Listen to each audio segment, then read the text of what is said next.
A very good morning, folks. As you're fully aware, last night I was in Grantham's A&E department. I got admitted in last night due to some heart issues of myself. I got there about 4:45 in the evening, having to request to see a GP, but unfortunately the GP decided that it would be not feasible to see me and it was better for me to go to A&E, which is fair enough.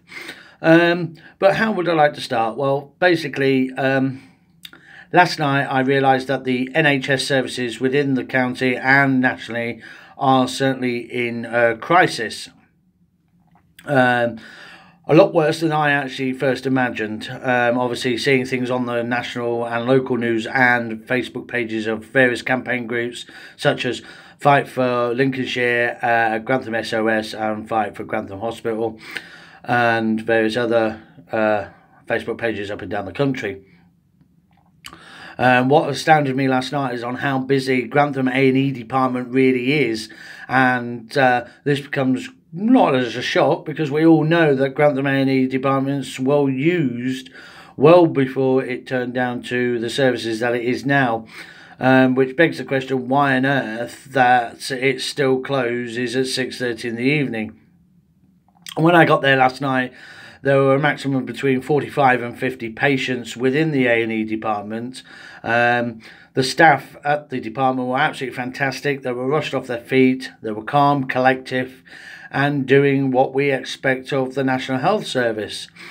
However, when questioning one of the nurses whilst they were putting my heart monitor on me, and on all that, so I sort of said, you know, how busy have you been? And they've said they've been extremely busy.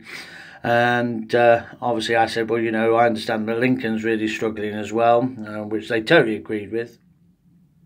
And when I sort of, as I said, I sort of questioned the A&E department, I did say, you know, would it be feasible and would it be better if this department was open 24 hours? This particular member of staff was quite clear and adamant and said, you know, Grantham A&E would be better open 24 hours. You know, understandable. They're rushed off their feet, they're busy, extremely busy.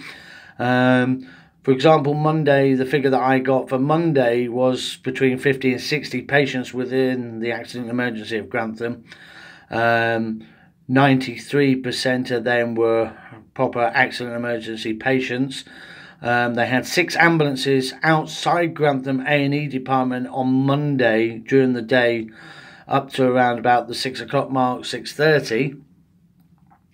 This was relating to various issues from broken legs and chest pains and various other matters. However, there was a percentage of Grantham patients that attended Monday's A&E with silly little things such as splinters, spots, etc.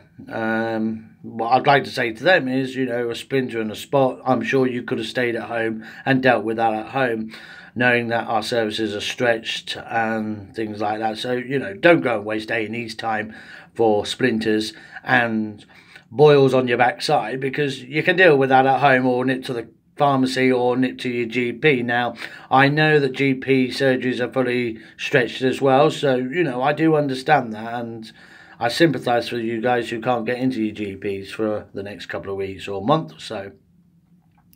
But let's not use the A&E for silly things such as splinters. But anyway, getting off that mark, whilst I was there as well, a couple of ambulances turned up with a couple of patients, which they got them sorted, apart from one particular old gentleman. Because Grantham A&E department only have 11 beds. That's including the 2 beds in the resus department, which I was in, and then obviously the other cubicles that you have down the road. I think a couple of others down there. Whilst I was there, as I said, whilst I was there, the radio came across for the ambulance service team that were there, and this particular team was asked to clear, if they could, at Grantham A&E department, because there was a cardiac arrest happening somewhere across town. But the other team were about 45 minutes away and they probably weren't going to get there in time. Now, that's understandable because the ambulance service is stretched as well. But unfortunately for the ambulance crew, they had to leave one behind because this other patient hadn't actually got booked in yet because of how busy Grantham A&E department was. Now, my concern was, obviously, you've got one paramedic that's having to leave to go on his ambulance and go to this cardiac arrest. Now, surely that's not safe. Having one crew member going out by himself to a cardiac arrest, it certainly can't be safe. Which begs the question, what the hell is this government doing? It seems like they're trying to kill us off one by one. But thankfully, you know, he got there and he sorted the patient and stabilised the patient until the other crew got there, which is pretty good for the patient, obviously. But whilst we were there, they were struggling to get a bed for this old man that was here, Grantham A&E.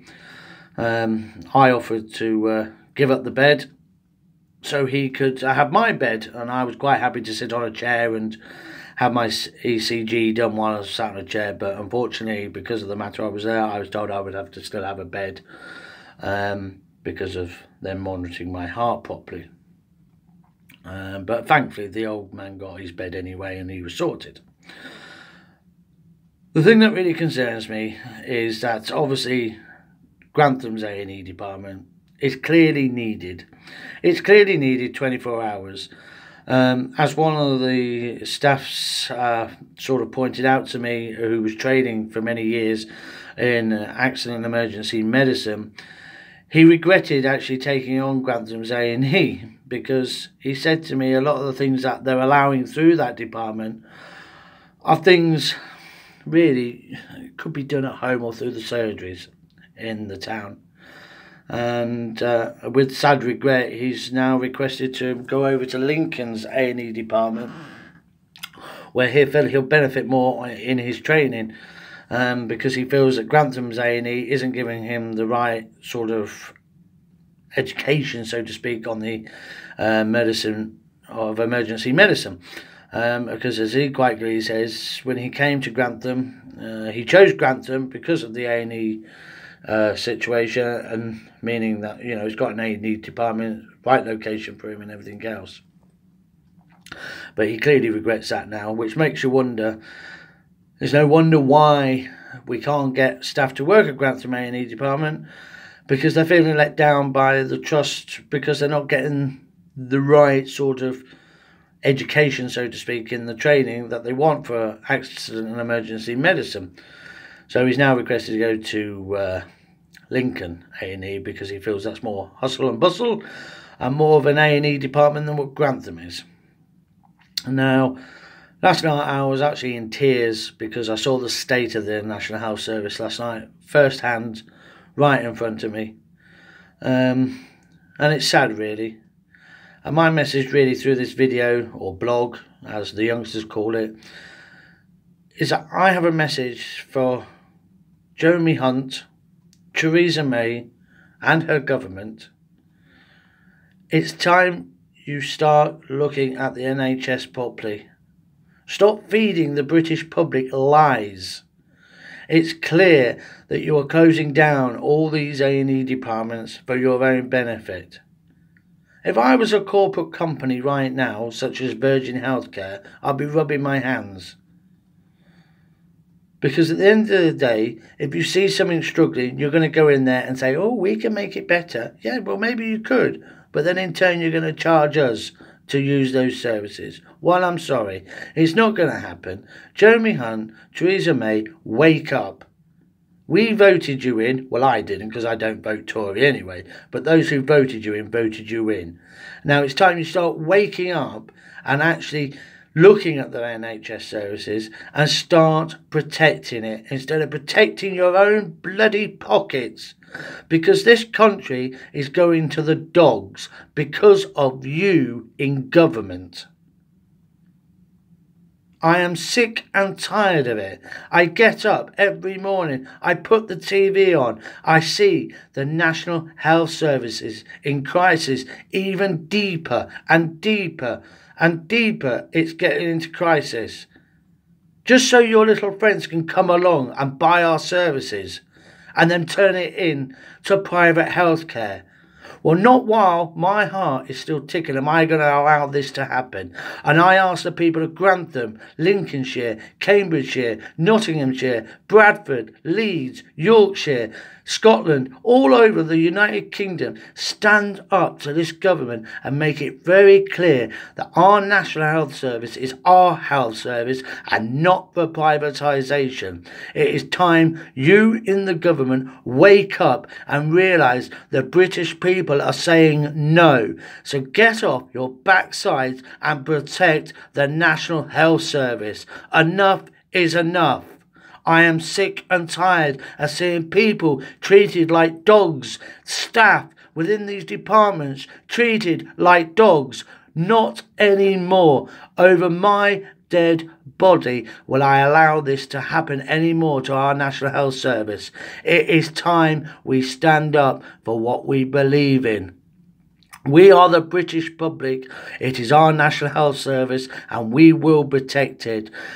So, Jeremy Hunt, Theresa May, I'm warning you guys, you need to stand up and protect our services.